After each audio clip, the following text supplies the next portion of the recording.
Hello guys, welcome back to the channel. In this today's video, I'm going to show you how you can create font changing, text, video editing using InShot video editor. Okay, first of all guys, I'm going to open up my InShot application and then I'm going to create new project. So I'm going to click on the video and then select new, and then I'm going to add the blank clip to my project. And wait, let me remove the watermark first. Okay, and then we're going to change the duration of the blank clip.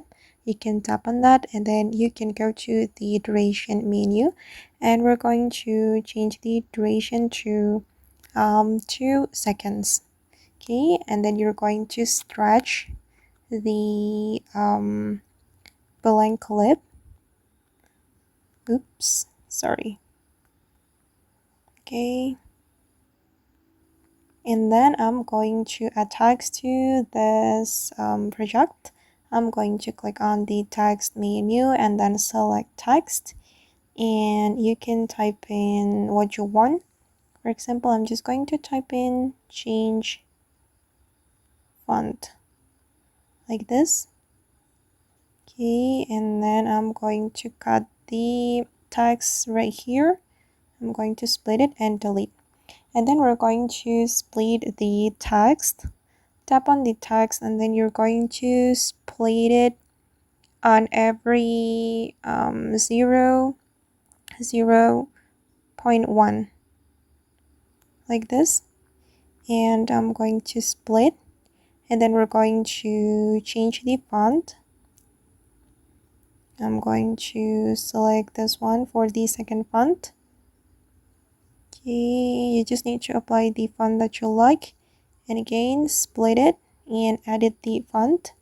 You can apply different fonts and again split and edit. I'm going to apply this one, and you can repeat the step until the rest of the video. Okay, for this one I'm going to choose this font, and again split, edit, go to the font and apply the desired font. Okay, edit, go to font. I'm going to apply this one. Okay, and then let's check it guys. Okay, and you need to do until the end of the video. Okay guys, and that's all the tutorial for today. I hope this video will be useful for you. Thank you so much for watching, and bye.